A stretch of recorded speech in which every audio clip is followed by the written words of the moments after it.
Good evening. I'd like to call the Town of Delafield Board of Supervisors meeting for Tuesday, March 10th to order. Please stand if able to join me in the Pledge of Allegiance. Pledge allegiance to the flag of the United States of America and to the republic for which it stands, one nation, under God, indivisible, with liberty and justice for all.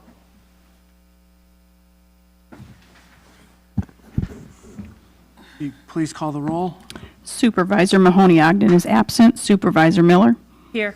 Supervisor Wolfley? Present. Supervisor Berkowitz? Present. Chairman Kranek? Present. Thank you. Item 4, citizens' comments. Public comments from citizens regarding items on or not on the agenda. The board may not engage in discussions with the citizens making the comments. Individual presentations are limited to 3 minutes. The citizens shall follow the rules outlined in section 2.04 paren 1 paren D of the town code. Is there anyone who would like to speak this evening? Please come up and state your name and address. And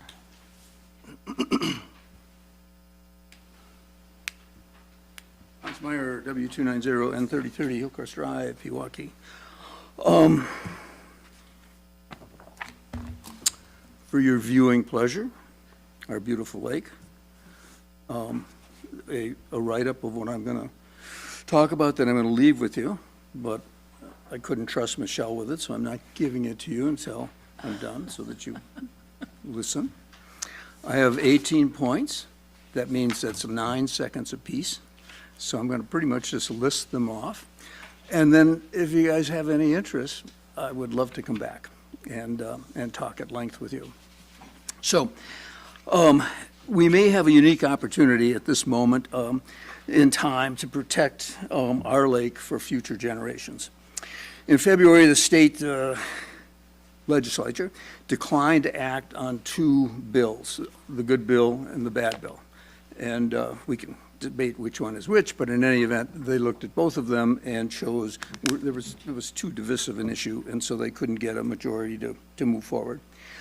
The legislature is now out of session until the election, and then they're out of session until the 1st of January, where they get their offices, their chairs, they hire their employees, and so by the time the legislature could deal with an issue like this is perhaps another year. So the point being, give or take, realistically, we're 2 years out to state action on this issue of wake surfing, if they're going to act at all then. And so there's absolutely no guarantee that they're going to take this up. Research in the past year confirms the damage that wake surfing causes in shallow waters and too close to shore. There's good new research that supports what has been contended for quite some time. Our wake surfing recommendations from last year, I would say, took us from maybe 20% compliance 2 years ago to maybe 60% compliance this past summer, which is a huge improvement and very welcome. I mean, it was just a noticeable difference, but it's only 60%. And in my, estimation, we need to get to 95% to really be appropriate in terms of protecting our lake. If we had 95% or we've had a 60% compliance with speeding at night, I think we'd all be upset. And there are numerous other examples. But the point is 60% in terms of protecting the lake, I don't think is adequate. We need to push for an ordinance. The beauty of the ordinance is it allows our lake patrol to enforce. And that's, in my mind, that starts with education, where they now have the authority or the basis to pull somebody over and go up to them and do some, have a friendly and educate. And then if they screw up again, it's a warning. If they screw up again, it's a ticket. But the whole point here is not to ticket people, but to bring them up to speed. We're going to have an interesting situation as the lakes around us are passing ordinances to either regulate or to ban. you're at your 3 minutes. Sorry. Already? Yeah. Jeez, I'm on 5. Do you want to hear any more? No, we're good. Appreciate it. Okay. Anybody else like to make any comments this evening? Hearing none, I'm going to close the citizens' comment. I will.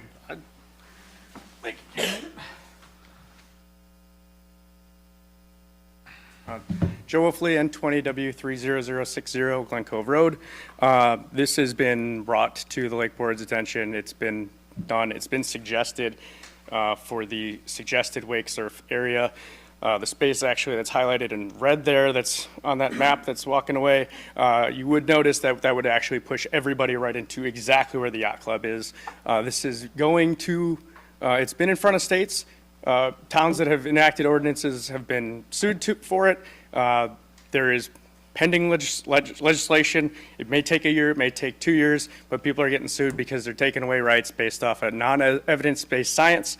I would not suggest bringing this up to the board until there is evidence-based science, and also then treating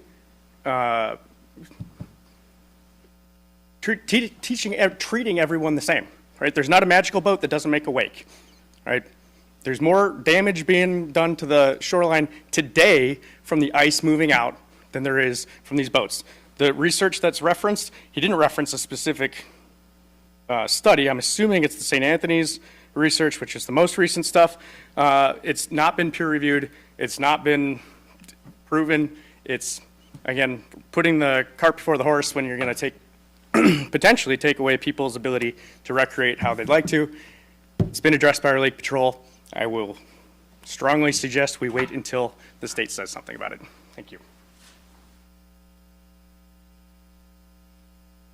Any other citizens' comments? Hearing no more citizens' comments, I'm going to close the citizens' comments period, and I would look to move to item 5, approval of the February 24th, 26th regular town board minutes. I'll make a motion to approve the February 24th, 26th regular town board minutes. I second. Motion and a second to approve the minutes. All in favor say aye. Aye. Opposed, motion passes 4-0. Next item, approval of vouchers. I'd look for a motion to approve accounts payable and payroll, please. Motion to approve check register dated March 10th, 2026, checks 69323 through 69353, the amount of $149,524.18. And the payroll check register dated March 13th, 2026, in the amount of $16,281.77. I'll second the motion. Motion is second for accounts payable and payroll. All in favor say aye. Aye. Aye. Opposed, motion passes 4-0. I'd look for a motion to take item 9A out of order. Motion to take 9A out of order. I second. Motion is second to take 9A out of order. All in favor say aye. Aye. Aye. Opposed. Next item is motion 9A, presentation by Lake Country Municipal Court, State of the Court by Honorable Judge Timothy Kay. Thank you. Chairperson Thank you. and clerk, here's some copies we can pass out. Okay. Taking me out of order, but I don't mind sitting around for the whole presentation. But so I make my once a year pilgrimage to the towns and villages. I pass out a copy of my annual letter and as well as a copy of my what I call fines by municipality. First of all, with respect to the letter, you've seen these before. I update them, I tweak them, I add some things, delete some things. But one point I wanted to make is that the very first page, I explained that we now will be having the village of Palmyra join our municipal court. They will be our 22nd member. So when our court first started out, it was about 8 or 9 jurisdictions, way back in the early 90s. I use our court as a model of how intergovernmental agencies, if you want to call it that, can work together. It started off with those first 9 courts. It's expanded now to 22. But the point is that with the funds that come into our court, it pays for myself, the clerks, rent, copy machine, all the expenses. So overall, we are very, very efficient. Instead of 20 different jurisdictions, each hiring their own judge and clerk, we are able to do it very cost effective. So they will be joining, they will be starting on May 1. If you remember 2 years ago, even the city of Delafield joined our court, believe it or not. So they've been doing well. Talked with their chief on various matters. They like it, their guys like it. Process things a lot more, I think, efficiently, especially for retail thefts. And a lot of the low-level crimes that come to my court, a lot of those things used to go to the DA's office. The DAs are just overwhelmed, too much going on, and many times they kick it back or no process, they don't have time for it. But if it's like country court, I do have time. So, for example, one of the big things is on restitution for retail theft. I always require that restitution be paid up front to the store owners first before I lower the fines. In circuit court, they don't do it that way. So what that does is it causes the defendant to either go get a job or get the funds or come up with it and pay Target, pay whatever through our court, and then I think that makes things better. So very, very efficient. I set forth at page 2, paragraph 2, our budget, which is a little bit kind of shown on the fines by municipality. We collect literally $2.3 million a year. And what happens with all that money? 1.1 goes back to the local 21 municipalities. My court keeps $409,000. That's for our budget. And we were pretty close this year. I think we were about 98% within our budget, maybe 97. Some years we're over. And so this year we might have been a little bit under, but then I just say we were pretty close, 97%. So we're okay. We're okay. You know, basically our revenue kind of stayed about the same. It went up a little bit, but our expenses, mostly with health care insurance, went up. So you just kind of guess it. So the Jefferson County gets their cut, $8,000. Waukesha County gets their cut, $166,000. In the great state of Wisconsin that lets us be a municipal court, they get $587,000 just for letting us exist. They have a pretty good system. So if you flash back to the very last page, I like this last page, it's a pie chart. And the pie chart basically divides out how disbursements are made. When I first started doing this, my clerk told me, don't talk about money because you're not supposed to be involved with money. Well, bottom line is, when it comes to villages and cities and towns, that's the first thing they want to hear. So what happens with a typical fine, the blue part, 40% goes to your local municipality. 27% goes to us for our budget, 8% to the jails, and 25% to the state. So overall, of the 40% that went to your town, if you look at the last chart, the last page, it's about $37,500. That's pretty close to what you guys did last year. You have a contract with the sheriffs. They do a great job, very thorough citations. I've never had a problem with any of the tickets. And I say that affectionately because they write great reports, good arrests. If they got a goofy one or whatever, that gets weeded out during pre-trials and discussions. So I really don't get the real oddball ones. They kind of get resolved. And if they want to have a trial, then they have a trial. But I don't think we've had too many town trials. And your prosecutor is Kimberly Kershak, right? Yeah, so she's very good. So I don't think we've had many trials with the town. We may have had one or two, but yeah, I couldn't tell you that. We got so many that. But overall, your deputies do a great job, solid citations. There's some overweight ones that come through. That's always a big one.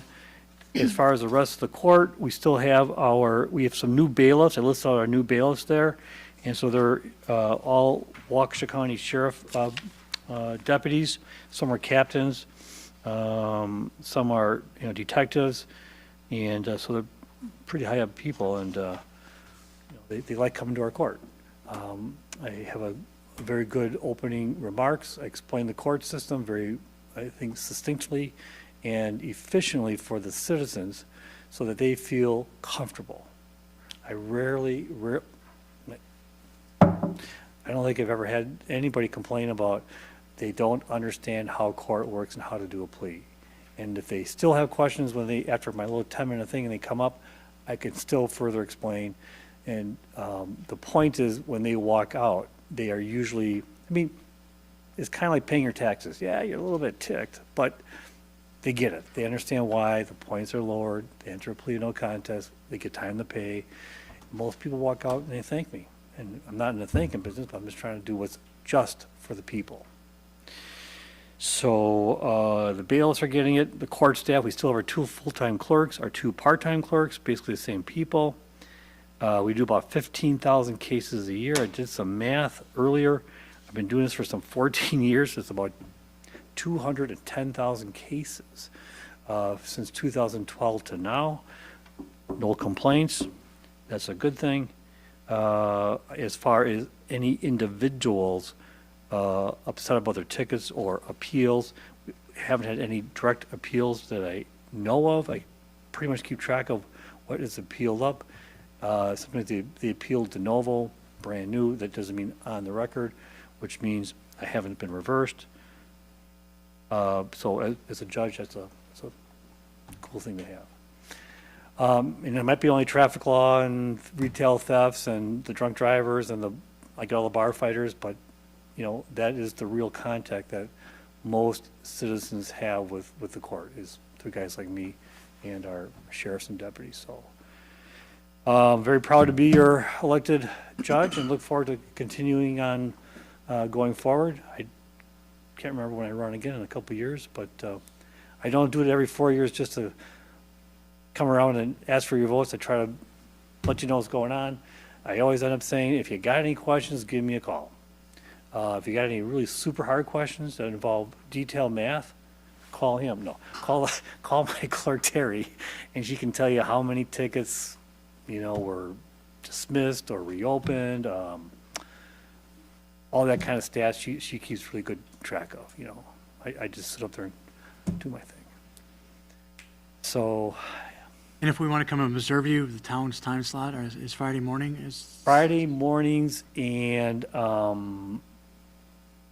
town of Delafield. Check with Terry about what times. It's 8:15 or 9:30 or 10:15. Okay.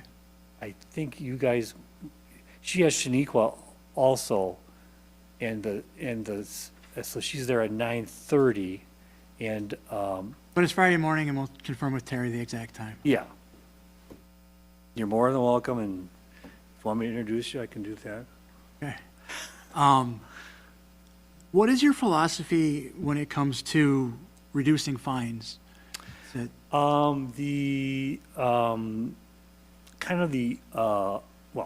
For basic traffic tickets, take a intermediate speed, 19 over, 15 over, that's a real average kind of a ticket.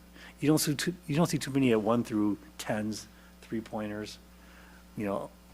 Sometimes the officers on the spot might write it for a lower ticket, but you should say intermediate speed, very common ticket. So my philosophy is, if you come to court and you're respectful, and there's 2 factors that I look at, and I talk about this every Friday morning. First factor is whether you are cooperative with the police, cooperation. And I kind of make a little story about how the police are pretty good at with their computers. In the old days, they weren't so good. They used to have 2 fingers, tink, tink, tink, tink, name, middle initial, date of birth, that was it. Nowadays, they're lickety-split. They're using all 10 fingers, and they got computer programs, spell check, paragraphs, punctuation, so the prosecutors have that report. So if a guy is obnoxious, if a guy is pretty good, they're going to say, defendant so-and-so was cooperative, he says he supports the police, and he's on his way to work. If this guy's kind of obnoxious, they'll write in there, guy swore at me, he spit at me, so the prosecutor will be able to tell me if they're cooperative or not. Most people are, but you get a couple of toughies. And then the second big thing I announce is that it depends on your record. So the prosecutors have the driving record of everybody in their file, and if it's 1 or 2, I say, yeah, that's pretty good. I'm a pretty good judge. So everybody's got 1 or 2 from some ball game. You're going to work 5 years ago. You were late, and you're not thinking. And so 1 or 2, that's pretty good. That's good enough for me. If you get 8, 9 tickets and you're at 10, 11, 12 points, and you lost your license, that's not so good. So by and large, most people are pretty good drivers. They're very respectful. So usually we would reduce a 6-point ticket down to a 4, sometimes Kimberly down to a 3. A 4-point ticket, intermediate speed at 4 points, if they're cooperative, down to a 2-point ticket. And a lot depends on the prosecutor's recommendation. So I listen to what they tell me. Judge, this person has nothing on their record, which is really super cool because people who have nothing on their record, basically usually older people like us, and they get up there and they say, they want to say, tell me, Judge, I've been driving for 25 years. I've never had a ticket. I said, I know that they said you don't have any. We're on the same page. Lower it down to a 2-point ticket. So they feel comfortable. Sometimes if they're really cooperative, down to a defective speedometer, which is a non-moving citation, which is what everybody wants.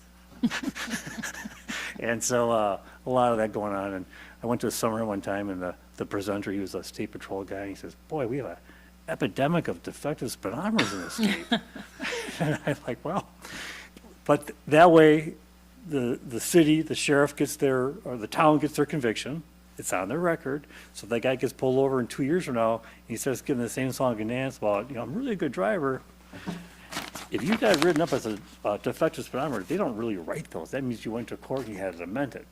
So it kind of keeps Does the track. fine stay the same I if it gets usually, reduced? yes, or- I usually keep the fines the same. So the fine on that ticket would be $124. And I tell them, I go, in 1 year, you're going to get your points back. And you're going to be like, no big deal. 1 year, drive good. I said, but you paying that fine of $124, I said, you're never going to speed on Gulf Road again. And they're all like, you're right. And I go, that's the whole point. Municipal court is a place where you learn, you slow down, and you go on. Now, some people are ticked off. They want a lower ticket. And I say, you know what? I treat everybody the same. Now, on some larger fines, like drunk drivings, they're all $900. Some of the retail thefts, the fines are, I think in your town, in the city, do you have retail thefts? No.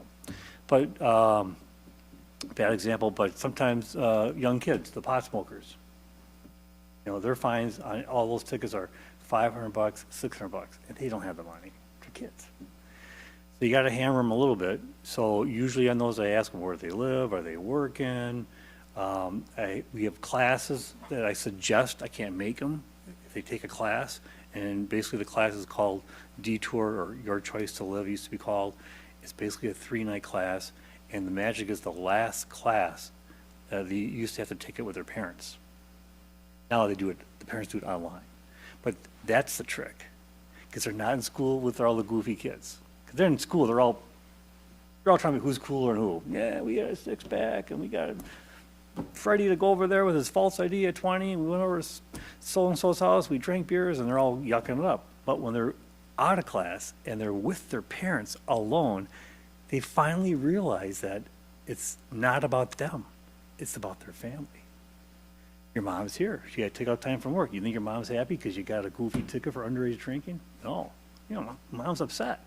So they learn that their actions have consequences. And that's the beauty of it. So larger fines that are $500, $600, if they pass that class, or if they're a little bit older and they're a single mom, 2 kids, has an apartment, needs her car to get from Milwaukee or Watertown to work in, the city, or the fines, so a couple $100, put them on a payment plan, and then tell them, if your payment plan is $100 a month or $50 a month, fine, that's great, but if you are having troubles, you call my clerks. I point out, my clerks are always like, so you call those clerks and you tell them you're having troubles. And my clerks will give you a day or 2 or 3. Sometimes my clerks give them 4 or 5 and they don't tell me. It's okay. And if they need a lot of time, I said, then you got to come back and ask me. We got to adjust it from $100 a month to something that's more regular, $50 a month. So I'm pretty tough, but I'm very liberal on payment plans. I'm tough on convictions, but once I got them, then you work with them. That's my philosophy. It's been working for a while. So, sorry if I went on too much, but that's... No, I appreciate you coming and telling us about, it's obviously a good system. It works well. The city of Delafield joined, we're getting the village of Palmyra, so it's I think the city looked over the border and they saw you guys. Well, really what happened with the city is they had my good friend over there. Yeah, they had somebody pass away. Houseman, yeah, Mike. And he had been their judge for like 30 years. And he had his own way of doing stuff. And when I first started, he was a little bit a mentor to me. You know, when you start being a judge, it's hard to ask people. You know, they sent us this judge class. Like, really? It's like you get elected chairman, and they go, okay, you're the guy. You're like, well, what do I do? You know, here's an agenda. You got to write it up. You got a motion, second, Robert's rules. You're like, really? You kind of learn as you go. Same thing with the court. So a lot of questions I had, I call Mike.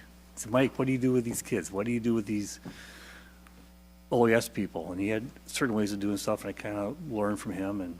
But then he passed away, and so. No, it's going well. I hear a lot of good things. So, and you keep Good. getting reelected. So, I keep getting reelected, yeah. I do have some troubles with one chief, but we'll just leave it at that, so. any other questions? Just curiously, we have like 3 months where it kind of crushes the average. Do you happen to know what those are generally from? Oh, I do. You It can, looks like Michelle does, so that's good. you can ask Clerk Terry.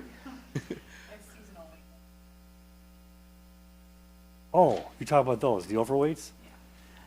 Yeah, so you have I see, you see a bigger, Yeah, Spike in April. April. May, yeah. Yeah, Okay. oh yeah, it's the overweights. Gotcha. And last thing, That's why we have weight limits and enforce them. kind of curious. I know it was a thing a few years ago, and I don't remember if it changed or if it did happen, but the state was looking to push to a automatic license suspension with a failure to yield. Did that? They did not, but what they did, I call those the motorcycle type violations. So the motorcycle lobby got the state to require on a lot of convictions that people take a class. So if you're on a motorcycle and you get a ticket for failure to stop, you could hit a motorcyclist. And there's a list of, I keep on my bench, about 8, 9 tickets. So most of the time what happens is the people know they got these 3 or 4 points and they got to take the class. Well, if they come to court and they're nice and they got a good record and we been it down to a 2-point ticket, they don't have to take the class. So we have, a lot of people do that. Yeah. But a lot of people take the class, and one other thing that the legislature did a while ago, about a year and a half ago, reckless driving, they raised those fines to about $900. But the way they raised them, in my opinion, wasn't the right way. They raised the costs on that ticket.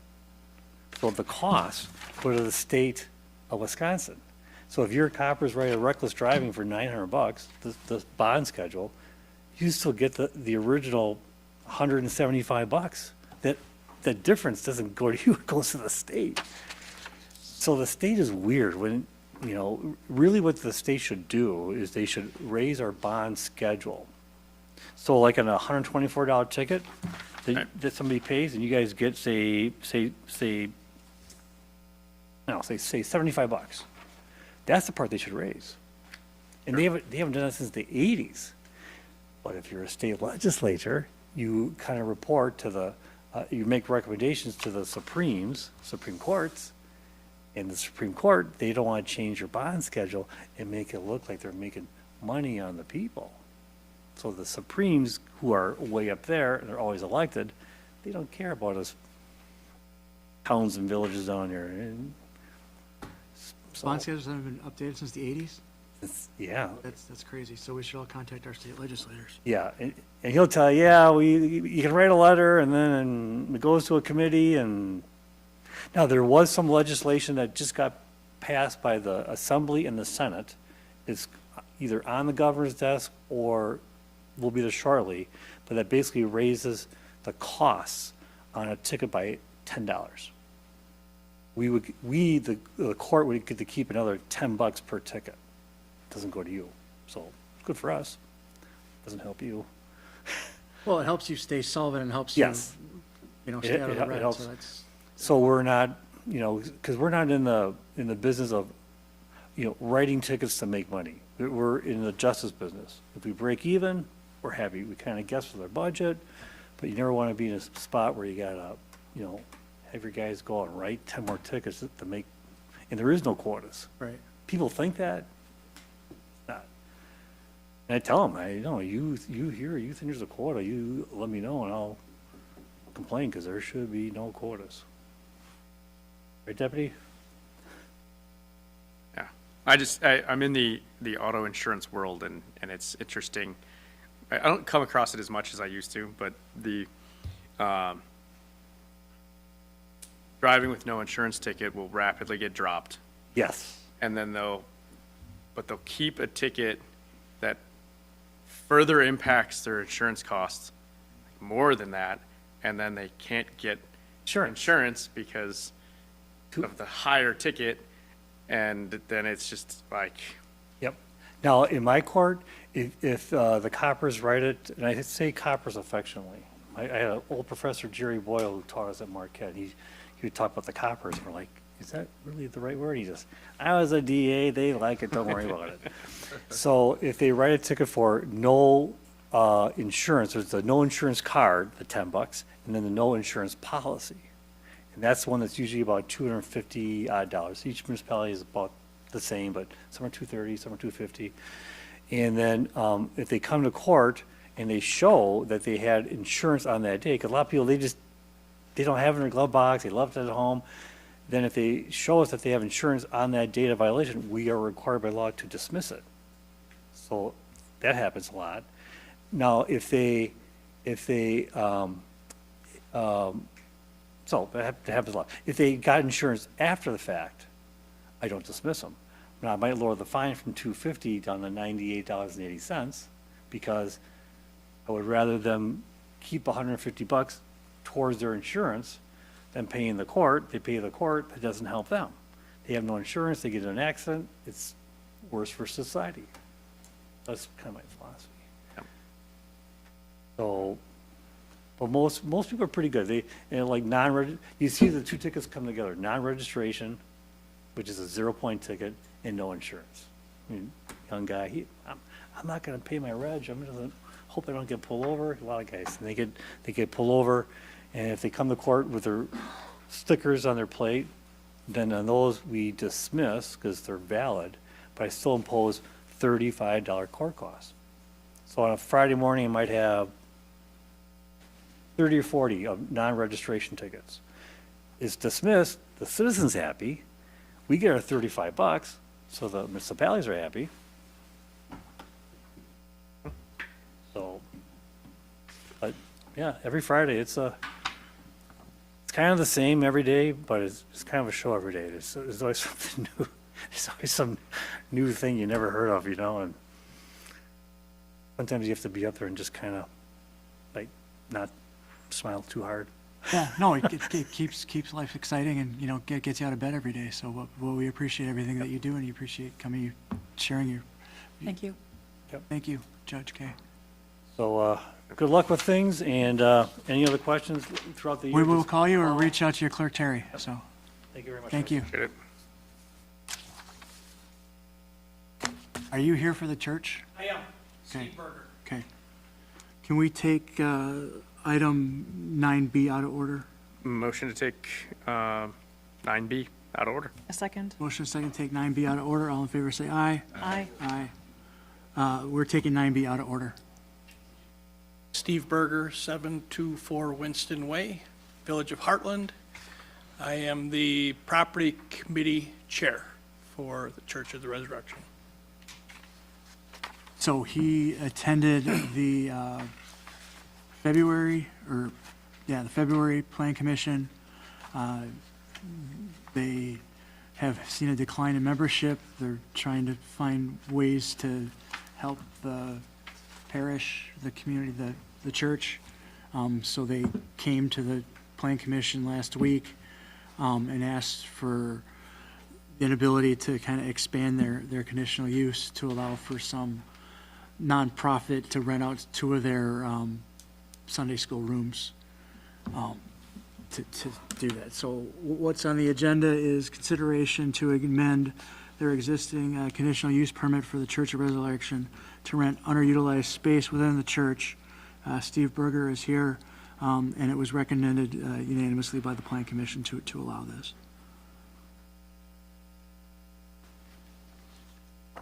Anything I'm missing, Michelle? No, I don't think so. And there's specific activities that are listed in here that'll be used for. Right. Yes. We're not opening a restaurant or allowing Starbucks or anything crazy commercial. The Plan Commission, realized that it was a slippery slope, but felt sympathetic and felt that the uses would work for the town, and obviously it would have to work for the church, so. And we went through the decision at the Plan Commission, and we also, at the Plan Commission, kind of waived the need for a traffic study, but every answer was yes on the decision sheet to allow this expansion of the conditional use to allow for these rentals of the underutilized Sunday school space to a nonprofit or church-connected organization. So I have a question. I was at the Plan Commission meeting this past week, but I did not get to look into more in detail with, the whole use of the unused space. Is it going to be solely reserved to members of the church if it's rented out? It's not, so it's a nonprofit, so what people will do is they will donate art supplies, art materials. The person that's renting from us is going to put kits together and get those out to anybody within the art community. They use, like I said, they're donated materials, and they make kits.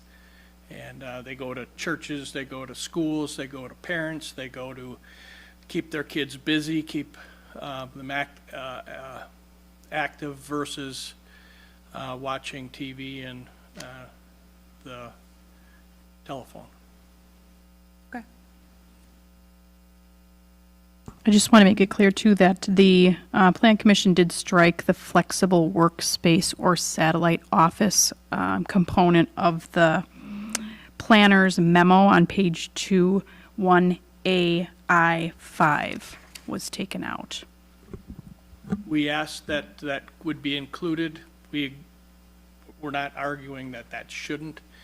Our idea was, being the space, we don't have, our church does not have locked areas.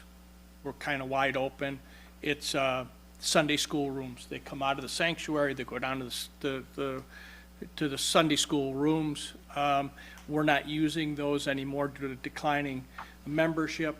So we thought, well, maybe there's an insurance guy who works out of his home, and the dog's barking, the kids are talking, so he could come over and work out of that space. We're really not looking at setting up a business secretary and all that type of stuff. It's kind of a quiet space. And I get where the town of Delafield crossed that off. But that was kind of our idea. Okay.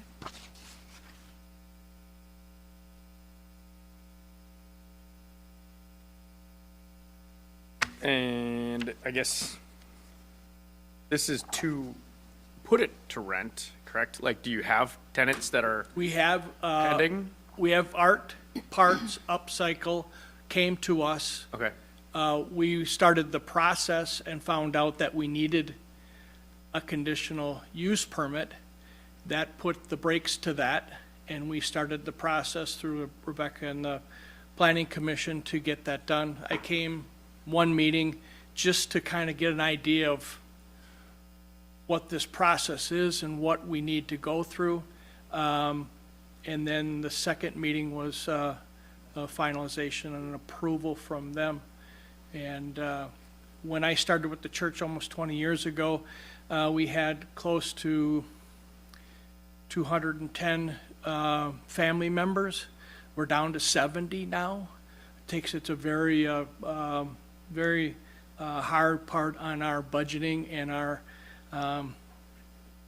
working budget. So we're looking for things to increase revenue. Sorry, Michelle, the part that was struck from the plan commission, that's page 2. Page 2 of the Plan Commission Planner's memo. Rebecca's Oh, memo. next page. The recommendation part? Yeah. Gotcha. 1AI5. Oh, yeah, okay. I don't know Flexible if- workspace. I mean- Okay.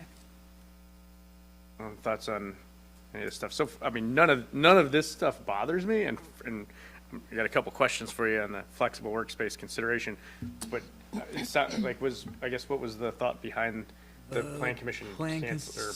Commission was concerned that it crossed the line of like church and then running a business, like renting that space out. It can be any activity. A lot of these activities are concurrent with what a church might already be doing. If I understand the differentiation is they're looking to make some financial gain off renting the space as opposed to doing it themselves, which if they were doing it themselves, we probably wouldn't be having this conversation. Right.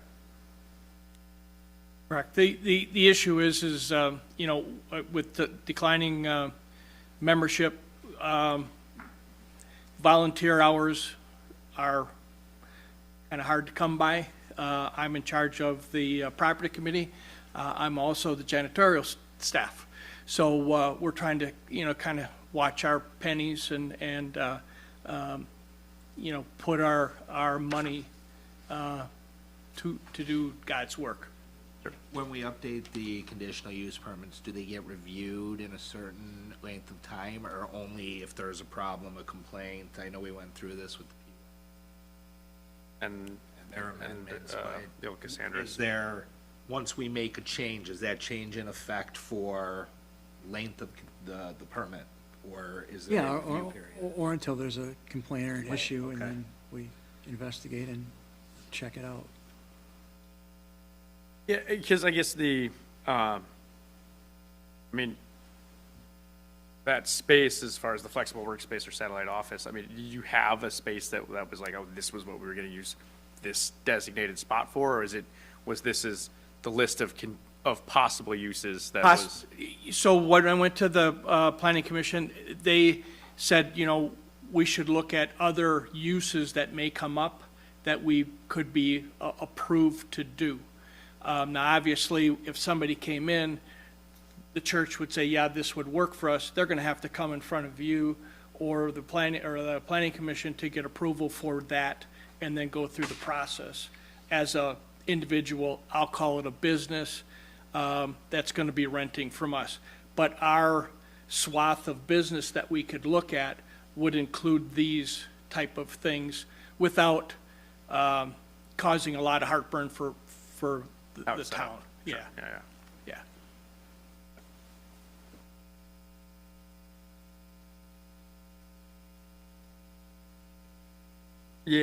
yeah. I think we did the right thing by striking 5.5. I agree. Yes, I'd look for a motion to approve the amended conditional use. It was, like I said, it was recommended by the plan commission to unanimously to approve it with that 5 struck from the. Motion to approve the amended conditional use permit for Church of the Resurrection to rent the underutilized space within the church as recommended by the plan commission, and specifically striking number 5 from the, as the plan commission voted on it. Motion a second. Second the motion. Motion a second to approve the to amend the existing conditional use for the Church of Resurrection. All in favor, say aye. Aye. Aye. Opposed, motion passes 4-0. Thanks for your help today. I appreciate it very much. Yep, thank Have a you. great evening. You too. Back to 7, communications, the Waukesha County Sheriff's Report from February. It's included in our packet. Nothing popped out that was, Pretty standard. so. Monthly budget to actual, we're only a few months into it. I don't think there's anything earth-shattering there. So. It looks a little alarming only because we've already made our payments, some of those bigger payments in the beginning of the year. So, but nothing is coming out to me as being an oh my gosh moment. So, Item 8, unfinished business, consideration of the referendum question options. To Oh, Supervisor Wolfley's request, Michelle pulled together a memo kind of laying in what the kind of the lowest parcel is, the median parcel, and then what the highest parcel would be for the three options for review and discussion. so all of the information's been pulled from our 2025 assessment roll, which is also available on our website for anybody that wants to check the information. And most updated. I did also include the memo from last time if you wanted to go over the three options outlined from last time and potentially make a decision on how you want to move forward based on the new information for the median and mean. Yeah, I mean, I guess the reason I asked for that, right, is effectively less than 50% of our citizenry, if we ask for the option B, which is the largest one, it means less than 50% of our citizenry is going to have a $115 a year increase, right? Median's exactly in the middle. So obviously then that means 50% are going to have more, but the highest being at 852 for a almost $5.1 million home. I hope they're comfortable with it. Right, right. My one, I guess, concern is obviously we can't do an either or referendum, right? Right. So,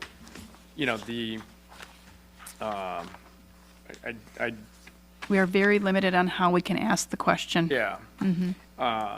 And, I'm very torn, so I'm happy to have the discussion on, like, do you ask for everything right away, which that's my inclination, right? But also, if then people don't want that and it doesn't pass, that puts a... Nobody wants to pay more money, but nobody's sitting and listening That is true. and reading the numbers. I will go on the record saying I support option B. Great. And I think it puts the town in the best position. It's the best option for the town. It's the best decision for the town. And that's why we go with it. Yeah. I concur. I mean, option B is, we're stewards of the taxpayer, and I think option B is making the right fiscal decision long-term for the town to not kick the can down the road. 100%. Yeah. I think we need to face it right now and do the right thing. Yeah. Yeah, I mean, and obviously getting in front of it then prevents us from having to keep asking. It's like, let's do it. But right? the Let's get it obvious done. is also the obvious is irregardless, everyone feels that they just had an increase. Right. Whether they did or didn't is irrelevant, but everyone feels with the new formula that, because it was talked about. So it won't be popular, but it's the right decision for the town. Yeah. And I mean, the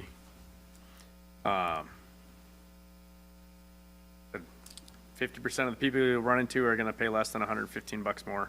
So it's like I think talking $10 a month essentially. I also tend to think the people on the highest end will also agree and be okay with paying their share. I don't think you will hear a complaint from those constituents.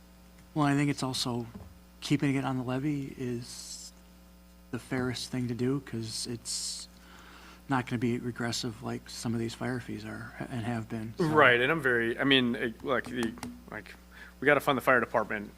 No ifs, ands, or buts on it, but I mean, I hate the idea of a fire fee because it's just, personal opinion, that's just another tax line item that'll just never go away, right? Like, that's just frustrating. So, yes, I think keeping it on the tax levy, I think asking for what it is that is the best projects the continued hiring plan and keeps the budget where it needs to be. And again, frankly, the cost here, even when you're talking average, right? Average home at 135, Doesn't even buy you dinner at the Commodore or Palmer's, so. right? And, you know, if you turn over to the, you know, the next pages in the packet showing the, you know, it's 2025 county tax rates for Waukesha County, town of Delafield local taxes currently $1.15. You know, if we go with option B, as I recall from the memo, our mill rate goes to what, $1.30?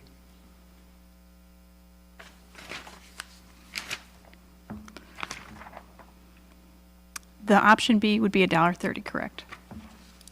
And, you know, just looking at, you know, where we are compared to these other communities, some of these other communities are lower because they have a fire fee, so it's not even apples to apples. Right. So, Okay. Hagley, any opinion? Yep, I agree with everybody. I think we should just go with, I'd be looking for a motion to move option B forward, and then I can get some more of the checklist worked through with the attorney and bring you guys some language for the August ballot. Motion to move option B's referendum question forward and present to town legal. a second. motion is second to move option B forward for the fire referendum. All in favor, say aye. Aye. Aye, opposed, motion passes 4-0.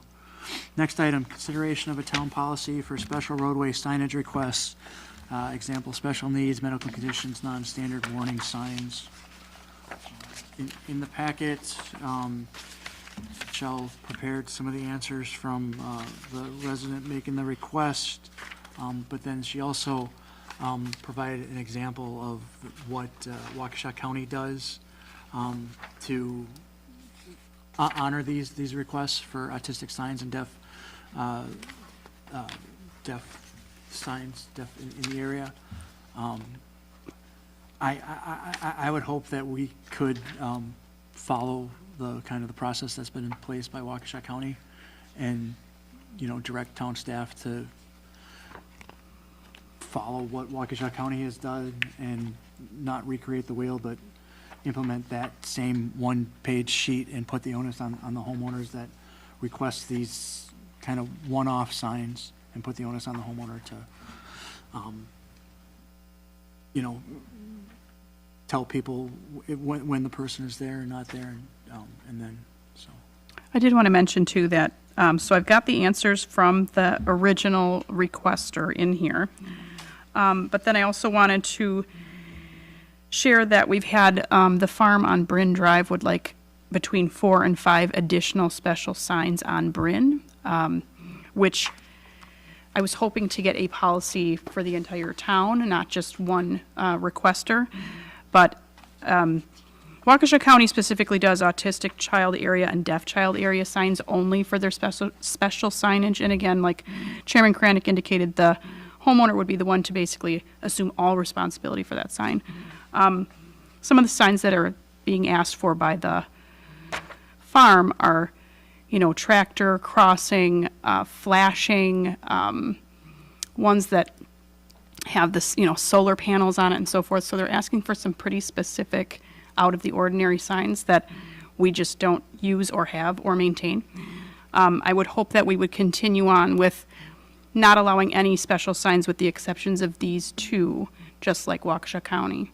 Well, That would be my hope. Yeah, I was gonna say, I mean, I think if we're gonna lean on the homeowners to request their own special signage, right, there's nothing stopping any farm, or anyone from, you can get really nice street sign replicas and putting it on your own property, and, you know, because one of the things that was of a little concern to me when we talked last time was, you know, who ends up with this in their yard. The respondent is effectively requested that it starts at the edge of his property. So if what he wants to do is follow the county on this piece and follow that process, I'm fine with that. But as the town goes, like, if you want to put signs on your property out of the roadway or out of the right of way, where does that fall in the, like, We could create our forms to be exactly the same as the county's forms specifically for town roads, but only for those two types of signs.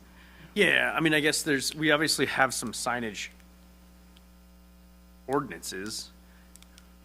I have a question, Michelle. The silver panels that the farm is, like, on the signs that the farm is requesting? The solar panels? Oh, solar. you Solar, said. yeah, to make them flash and blink and all that, yeah. Special signs. Yeah, I don't know how the neighbors feel about the flashing or anything like that. I haven't asked. Been asked what happens to the signs if somebody relocates? That they would have to take it down They would be at their required to cost. take it down. Yep, with the Waukesha County standard. Yeah. Yeah, I mean, my concern for the town roadway signage, well, I guess, I mean, we have it as one item here on the agenda, Sure. but it's in two different pieces, right? So it's like, I am fine with the resident following the county portion specifically for those two signs. Okay. I don't necessarily have an interest in opening the can of worms of other signage in the town. Well, we Yeah. already have sign restrictions and sign So we would size keep it as is postage. with the exception of these two carve-outs would be our new policy. So the one item is what is our overarching policy instead of just focusing on this one or two people and their specific situations. Yeah, I think that the direction is, and the thought is that we create a overarching kind of policy for special signs requests in the town. And that would cover these two signs, and then, it, would hopefully cover the requests from the farm for additional, like, tractor crossing signs and things like that, that are already roadway signs, but not like additional roadway signs. They don't meet MUTCD and they're not recommended, and Well, I mean, I don't guess- want to bring every sign to you guys and say, what do you Right. think? But there you is town ordinance Yes. and regulation on like size of signs and how long they can be up and Yep. all that fun stuff. And Those are like, more like temporary signs by how long they can be up and so forth. that was, yeah, Mm-hmm. is there, so then do we end up with people putting permanent signs in their front yard? Right, Like, exactly. That would be- yes, You that- laugh, that- but you missed the point. I think No, you were. there's houses that, Yeah. We've They're had some basically problems in the permanent. past. Yep, and we had it, I don't remember, I think you weren't on the board yet when. He wasn't. some, No. Arguments about signage and all that You fun got to stuff, drive so. past it every day, though. I know the signs. Yeah. I get it. So, I mean, that would be my concern on anything else. Right, right, Right? mine too. Like, I don't, if we have a carve out specifically for deaf and Autistic. autistic, like, follows the county, all that, okay.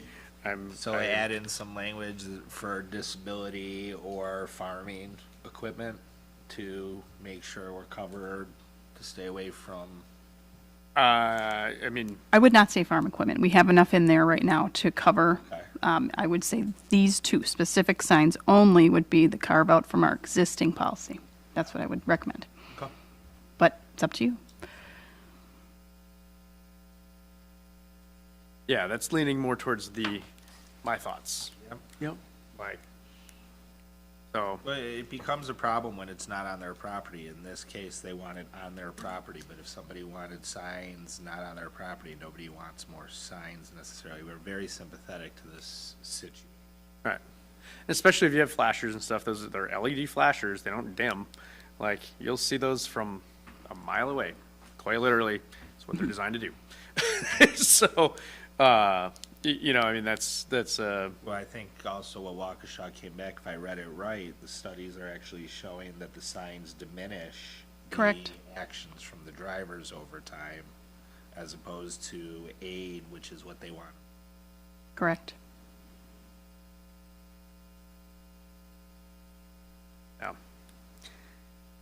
Yeah, I know, that's, And I know we wouldn't want more signs on our individual streets. that's why I don't want to expand it beyond anything that the county is already doing. And So that's just not the- leave it as it is with That's not the no. recommendation either, so. But if that's the you know, the way you guys want to go, just keep it the way it is and have no special signage, I can do that as well.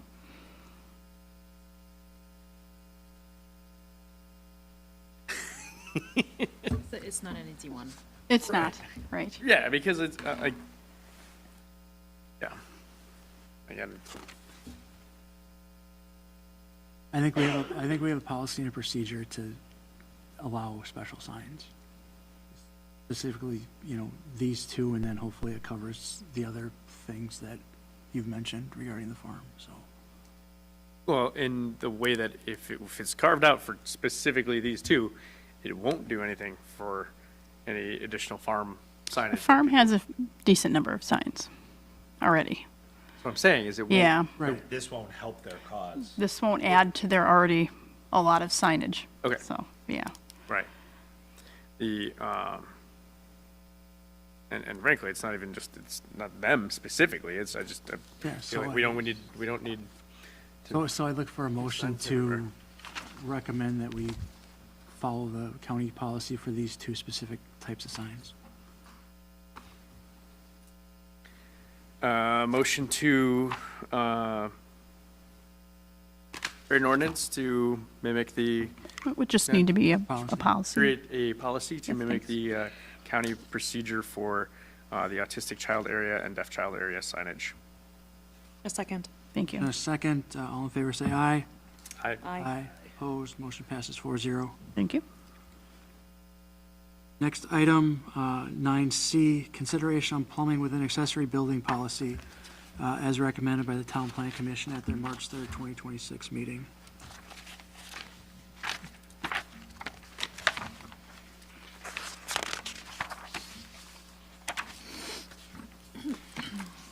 flopping all over the place, gonna find that section now. So the, this kind of came initially from the town building inspector, asking the Town Plan Commission and the town board to help come up with a policy on if and when and how we would allow plumbing within accessory buildings. This would not apply to boathouses because boathouses are in a town and regulated, and it would not allow plumbing in boathouses. It would apply to accessory buildings and like pool houses. You know, the intent is, some of these are, you know, accessory buildings, and she sheds and he sheds are getting, you know, pretty fancy. People have workout facilities in them, you know, man caves, and they at least would like restroom facilities, but not necessarily a full-blown kitchen. So the Plan Commission spent a couple meetings talking about this and looking at other communities. And we've talked to, you know, LPSD, and they're on board of potentially, you know, following whatever directive or policy that we endorse, by charging those additional ratepayers additional residential equivalent unit to cover for the increase of sewage flow. But that's an LPSD issue, but just giving everybody the full story. So Plan Commission went through this, and kind of endorsed this policy and sent it to us to review, and talk about. And I don't think we necessarily have to take action on it this evening, but if we want to have a discussion about it or debate it, we can certainly do that. Or I wouldn't be opposed to tabling it either, to dive into it further if anybody has any other questions either, so.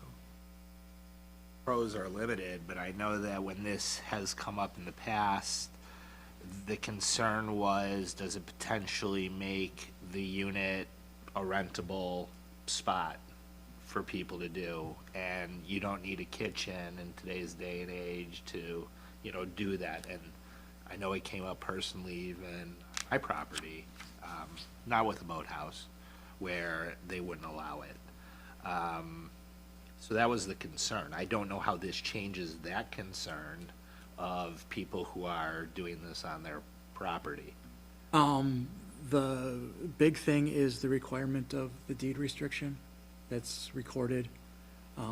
that at least it tracks and we know about these. And, you know, doesn't take much to make things rental units. Right. You know, especially in the town with some of the acreage and homes that we have in the town. But I think it was, the planning commission saw a need to be a little bit more flexible maybe to allow some of these, you know, facilities in these accessory buildings. So that's why we came up with this policy. But ultimately, it's a policy decision and it's a town board decision, so. And so this deed restriction requirement, you're restricted to what? It just, It's recorded on the deed, so at just least if that, somebody. just that you have limited plumbing use in a secondary building? Like, it doesn't, Correct. in this, That'd be correct. So Okay. like not that they can't put a kitchen in there or that they can't access the shower from inside the building, meaning year-round. That would prevent them from doing that. If they had this deed restriction, it would be brought up when they have their closing on the house, for example. okay. And then, Like the HOA rules that. yeah, you're basically saying this is attached to my deed now. if I may So guess. we have a number of detached garages in the, they all of a sudden be able to add bathrooms into garages. Potentially.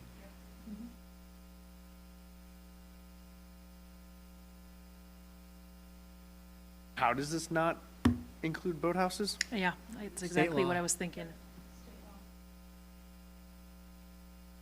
Yeah, because we're a town.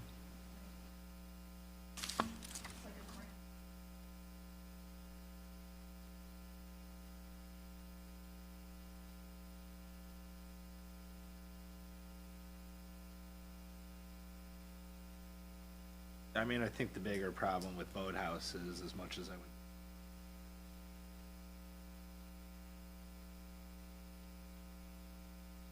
Well, and that's the concern that LPSD has.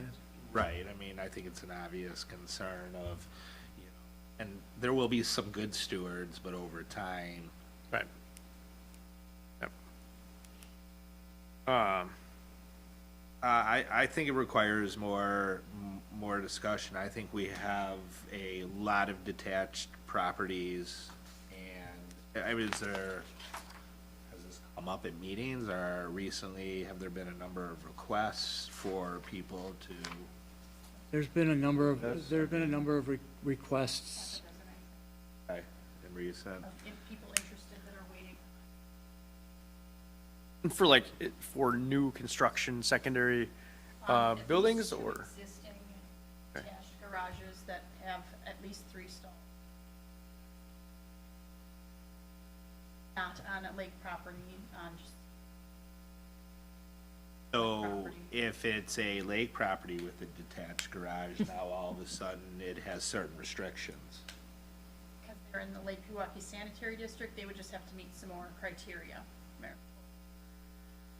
Tom's Yeah, because, group I mean, I'd happy. just still be curious to see how the state, in their state law defines a boathouse, because I know, I've read it before, but like, I feel like there's probably some boathouses that I don't put can my be, boat in my house. right, can be, considered detached garages just on the other side of the house, and, you know, I mean, now Well, and you're, because we're a town, we can't do it, but if you're in the city or the village of Pewaukee, you can, or if you're in Chiniqua, you can because you're a village. Yep. So. yeah, I'd want to spend some more time with this. Sure. Motion to- Would you like the planner to come and talk about it a little bit? Or write something to address some of your questions, or? It's You just a wanna very mull on it. Complicated matter. I mean, there are a lot of parameters, a lot of, You can let me know later if you'd like her to come in, or if you just want to mull on the information that you've got. I guess what's the downside of allowing people to, in their detached garage, their man cave, whatever we wanna call it? You know how, There are a number of people who do work out of their garages or have hobbies in their garages. What's the downsides? well, a slop sink or a dog washing sink turns turns into a into- shower real quick. Okay. right. That's my first piece, right? Like, and then you've got a sink with a counter space and a pizza oven and a microwave, and you're 90%. Actually a dwelling, yeah, 90% to a air fryer. lake rental. exactly. So that would be my, Obvious concern. right. Yeah. You know, and it's, then you've got the neighbors calling neighbors because they're renting out this property and I don't know. I mean, again, I would be, you know what I'd be curious to see is, I mean, so far, if there's 6 people waiting for this policy, none of them's emailed anybody. Right. Or at least not me. I They're don't know if emailing the planner and our inspector. You know, I'd be curious to see, not like the plans, the places, okay, what, where, like. What would this it is- look like for each request? Yeah, well, not like I'm gonna do that for every one, but it's just, okay, if there's 6 pending, like, well, how are people using this? Right. I think we only have 2 actual submissions. We just have people waiting for an answer. So they haven't submitted anything yet. And technically, you're not supposed to base your decision on specific cases. Sure.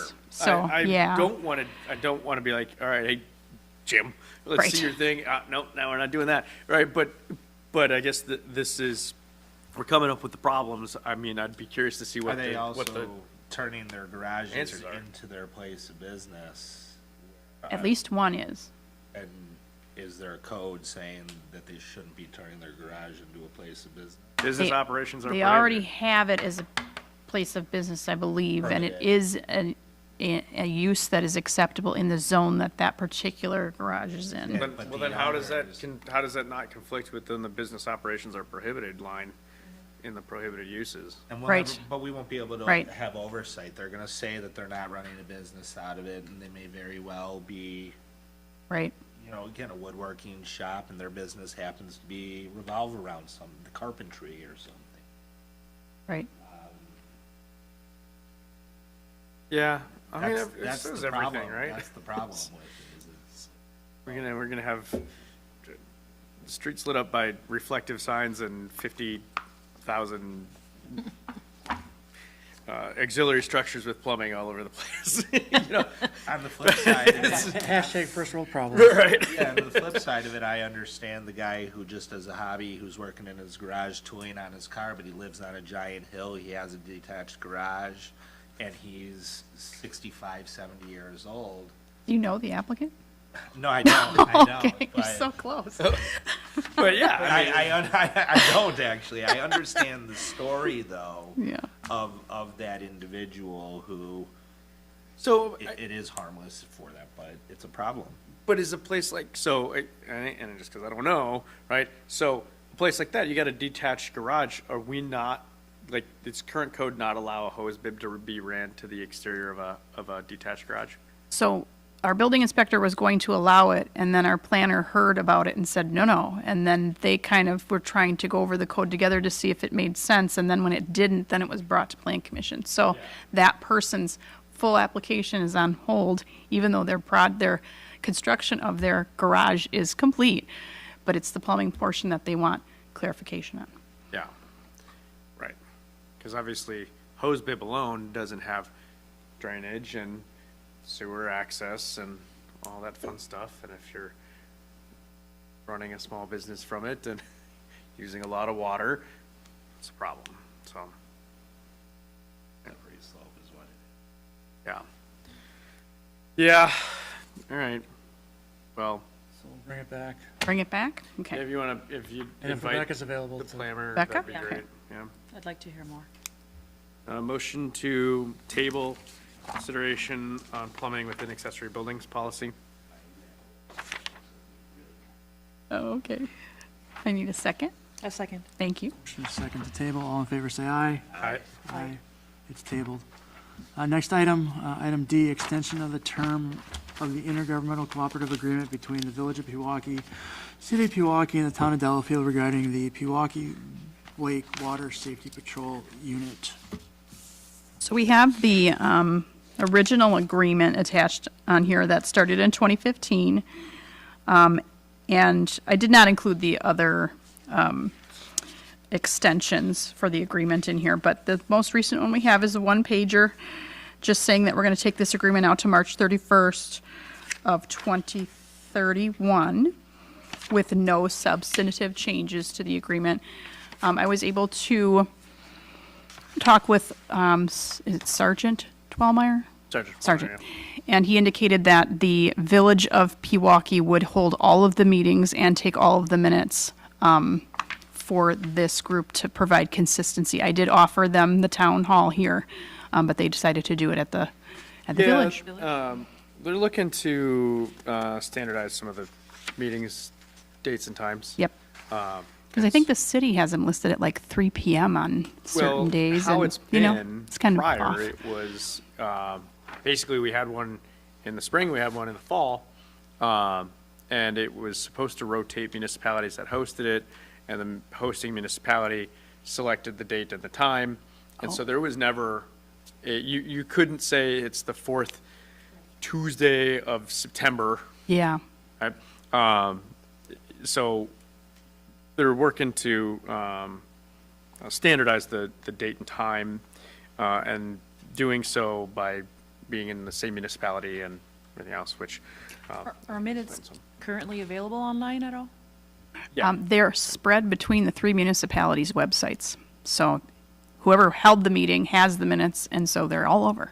Oh, okay, so Yeah, they're I not guess- I easily think they want to accessible. bring that I guess together. I'd like to table this and, see if I can talk to the other communities about, formalizing and standardizing some of this stuff moving forward, as far as, minutes and meetings and, Well, that's exactly what that's exactly what was the proposal. So, so I was at the last meeting. Which was what, 6 months ago? No, a couple weeks ago, like, yeah, 2.5 weeks ago, 2 weeks ago? end of February. And it was, they hadn't landed on an exact date, but they're talking like the third Tuesday of Should at least be quarterly. February. Share the minutes between municipalities, or no, if it's held there, they can't give us the meeting? Oh, yeah, we can all give each other minutes to post, yeah. That sounds like an easy problem to solve. Yeah, I think it hadn't been done before, but none of that's in here. Right. This is really just basically the agreement on For patrol is what I patrol, understand. which I would recommend we continue to sign and not, we don't need to make the adjustments. The beautiful thing about the Lake Patrol is, I mean, a substantial portion of that budget is supported by the DNR. Yeah, And it's so, just pass-through. right, so we really have, not, it's not a, no pun intended, but no boat needed to rock, right, for that kind of stuff.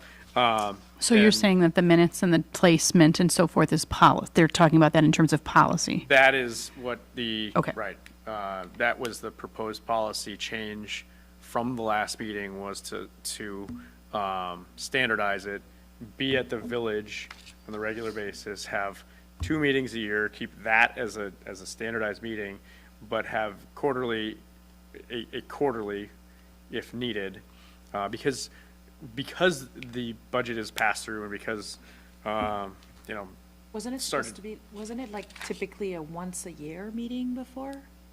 when I was on it, we'd done it twice a year. Okay. But oftentimes, I mean, it's really the big meeting, which was just, is like the budget recap, Right. and if they're gonna hire a couple more people or not, right? And then really, then the second meeting was usually if we're talking about like equipment and updating equipment and maintenance to equipment and, like, a couple of years, we had some changes with how the buoys were retrieved and not retrieved and who was doing it, and the police, the Lake Patrol was doing it originally, and then we contracted it out, and then the contract went through the roof, and then it took it back inside. So it's, it's all pretty, it needs to be talked about kind of once, there's not a whole lot of active, stuff going on throughout the year once their season gets started. So you have the year to set, or the meeting to set the budget, the year to kind of set the course for the year, and then next meeting you recap it set the budget again and move on. So So we should rename the committee to just the Lake Patrol Safety Patrol Unit Committee, or is it the Lake Pewaukee Advisory Committee? And I guess, I mean, my confusion is what, what kind of topics or issues does the advisory committee talk about versus Sure. So- It's actually LPSD a versus? topic that Supervisor Mahaniak and I Safety discussed in the equipment past, for the winter. in the past, because there was no specific mission statement. Right. So I think it's worth the Well, conversation. the advisory committee is supposed to be exactly that, right? It's advisory. They don't have ordinance making authority because it's 3 different municipalities. Right. So the idea is that when we have things that are affecting the lake, that the representative from each community is able to go to that meeting, talk about that meeting, bring it back to their respective boards and suggest the changes as necessary. Now, I think a good example of that was what we did with the aerators about giving the. Sure, yeah, exactly. So the aerators, there's been agenda items on specific boats and uses of those boats. So I mean, but again, those are heard, they're discussed, and recommendations are brought back, right? So that was like with the addition of the suggested wake sport zone to the public launches, right? That's not an ordinance, that's not anything that is legally enforceable. It's hey, here's where you're gonna not only get the best result, but do the best, or have your best result and impact as few people as possible, right? Please follow it.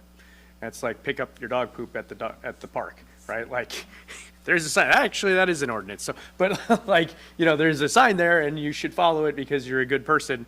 Do you have some people that don't? Sure. Do you have some people that do? Yeah, for the most part. So there's I'd say, I mean, I guess what I wouldn't suggest is splitting off and creating another committee. Yeah, I'm not looking to create another, I'm just looking for, some clarification We and need some. clarity for sure. Some clarity, because I think there's, just some need to clarify this, and I think now's an opportunity to have those discussions and clarify it so that we all understand kind of what its purpose is moving forward. If it's just gonna be the boat patrol, or if they're, gonna come up with policies and talk about these things that affect the lake. I mean, the lake is, one of the greatest natural resources that we have in this community, and we need to, ensure that we're all, talking and protecting it, and, and understanding, where that falls and where these discussions are gonna have, because ultimately, yeah, there's 3 different communities. And I would look to, I always thought it was an advisory committee, and they'd, like with the aerators, kind of talk about the issues of the lake, and then. That's what they did. So Yeah, but the topics are not clearly, they're not clearly handled / assigned to the specific entities like, Lake Pewaukee Sanitary District, or the Pewaukee Lake, what do you call that, advisory committee? Or like, And I guess the items are on the agenda. Like, we've specifically cover buoy retrieval, we keep up with the communications with LPSD. I mean, I think it's doing what you want it to do. I don't think that, it sounds like it's not coming across your desk, seeing it, because those items are all on the agenda. They're all addressed and like, If we have concerns too, we can bring them to the Yeah, absolutely. advisory committee, which I know we have in the past, so. Yeah. I would agree with Joe that I think it's doing, maybe there needs to be a report or the minutes shared. At a minimum, that's where I think we should start, yes.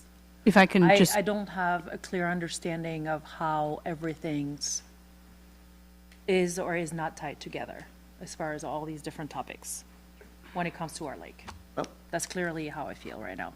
can I sum up what I'm kind of hearing? I think you guys are saying the same thing, but I just want to make sure that I understand it correctly. So the current extension that refers back to the 2015 agreement, I think we're starting with, they actually call themselves the Water Safety Patrol Committee, but you're saying it's actually the Lake Pewaukee Advisory Committee. So you'd probably like to see that updated. I hear that correctly? I would like to see it updated, or would like Okay. to just clarify. And then Magley would like to see a mission I will- statement of some sort for this group to say what they're doing. And then possibly within this text indicate that they will have a minimum of 2 meetings per year held at the village hall. But like put in here where they're going to be held, and that the minutes will be available in one central location? Is that kind of what I'm getting? I would say too, from the other boards that we sit on, like Lake and Fire Rescue, for example, we have someone who comes in and speaks, right? So we know what's Sure. going on. We have a delegate from our board who sits on the Lake Committee, Terry, who, if there was something, she should be sharing it with us. Yes, which she So- does, I think, right? I Right, mean, well, I think I think Joe knows what's going on because he's at meetings himself as well. I do think it's working the way it needs. I will be bringing the annual Lake Pewaukee Advisory Committee flyer to the Right. next meeting. So I do have that. I just got the numbers yesterday. yeah. I mean, we have Sergeant Twelmeyer in here to recap the summer on the Okay, lake yep. in. We did, yes. in That was a really October. good, yes. You It know, was I a- mean, again, I feel like it's happening how you guys want it to happen, probably not seeing it as much, which that's fine. Yeah.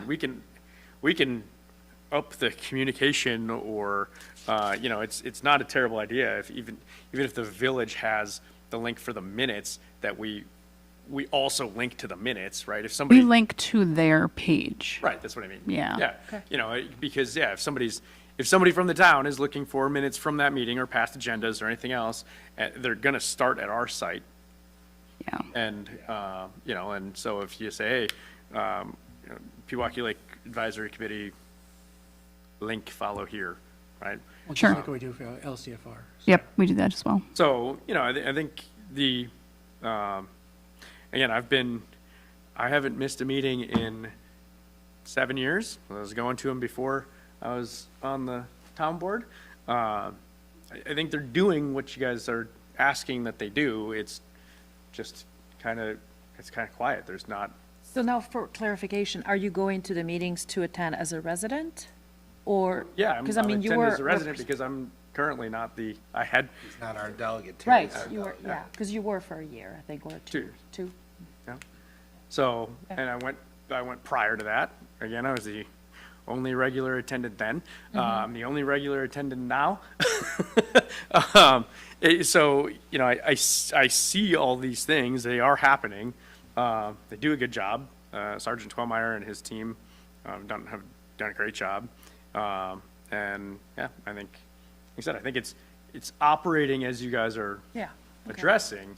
And sure, we can update the name from 2015 when we can probably be a little bit more, I mean, we could approve it with those conditions instead of, tabling it and asking them to fix it and then bring it back or right, something because like they're not that. going to meet again. Well, they don't have a meeting set again until, I think it's September. Either Okay. September or October. Right, Where which would make does, sense. But this isn't necessarily with the committee, though. This is with the 3 municipalities to, The committee language is within this agreement, but it's not, it doesn't outline how many times they meet, where they meet, who takes the minutes and so forth. So there's a language that develops a committee inside Yeah, here. and but it's not loose. named the same as what we refer to it as. Those amendments in there in writing? well, I think we can approve it, contingent on those updates, but I'd like to see it cleaned up and a lot clearer and a lot more specific, because there's a lot of confusion. Yeah. I mean, obviously, it's, it's doing what it needs to do, but it just would needs not to be, it hurt. just needs to be more clarified so that there's not confusion moving I forward. support that. Okay. Two. Okay. So what are we? So we So- want to make a motion Motion, to or- approve yeah. with contingencies? Yeah, and did you want me to lay them out again as I think I understood them? So it would be, I'm just going to kind of jot some notes here. It would be changing the name Water Safety Patrol Committee to the Lake Pewaukee Advisory Committee? Is that correct? Or Lake Water Safety Patrol Unit and Advisory Committee? Yeah. That's a mouthful. I think we should. That's definitely- mouthful, yeah. Pretty mouthful. Yeah. How about we give it letters? You want to give it an acronym? We need to stay, we need to keep the safety LWSPU. part, We need to keep safety, add advisory. yes. Okay, Safety so and Advisory Patrol Unit, add advisory to the name. Board Advisory in there. Yeah. Check Chappie T, see how they lay it out. Okay. Maybe we can come up with a cool acronym or something. Right. Then indicate that the village will hold the meetings. Times can be found on their website type of deal.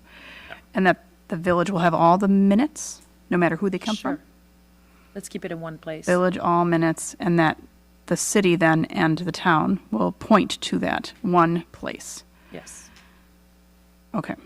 And then mission statement probably can be part of policy instead of agreement, but I don't know. Yeah, I would say that's policy. That's not agreement. Okay. Yeah. But to put in here that they should have the mission statement on the website? Yes. Okay. And am I missing anything else? Oh, I mean, My next question is maybe a little separate, it's got nothing to do with this, but Okay. the sanitary district that's separate, totally. does not fall under. Does I not think fall they're under part this. of the group, but Tom's a member of the The group? reason I'm Yeah, asking he's is a member. because Tom had sent out the link, or you had sent out the link of the video that Tom had made. he's and not I on the didn't board. know where that fit in. He's not a voting member. That was But he for the comes, planning right? commission meeting last They time. partner, but they do he not. does come to it though, right? Generally. Generally, okay. Yeah, I would say he, no, usually representing the LPSD when, Okay. because they handle the weed harvesting Yep. and weed gathering and all that stuff. And obviously, and then that's part of it. And then so the Lake Patrol like rents the barge from them to pull the buoys Okay. too. Right. So, yeah, so he's not a voting member, but he is like a regular participant at the Very meetings. knowledgeable. Correct. about what's going on. And passionate, Yep. So, yeah.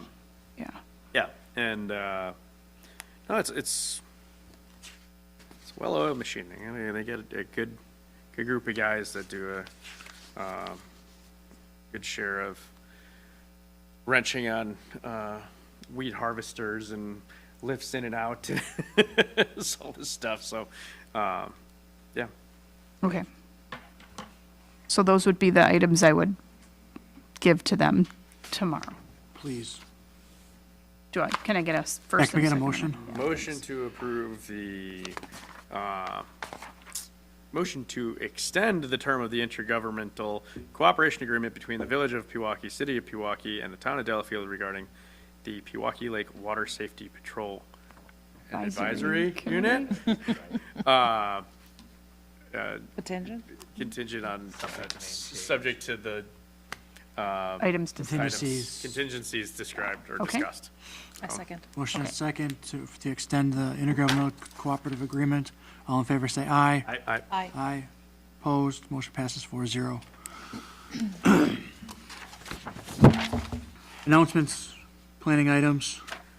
There is no town board meeting in 2 weeks because of in-person absentee voting at the town hall for the April election. There's no plan commission meeting in April because of the April spring election. The next time we all get together is Tuesday, April 14th, 2026 at 6:30, unless something urgent comes up that we need to discuss. The next LCFR board meeting is Wednesday, April 22nd at 5 o'clock in Neshota at Station 45. You could please, at that meeting, ask the chief and the fire department to become a little bit more timely on their monthly reporting. I would appreciate that. Okay. Motion to adjourn? A second. Motion second to adjourn. All in favor, say aye. Aye. Aye. Opposed, we are adjourned. 8:03.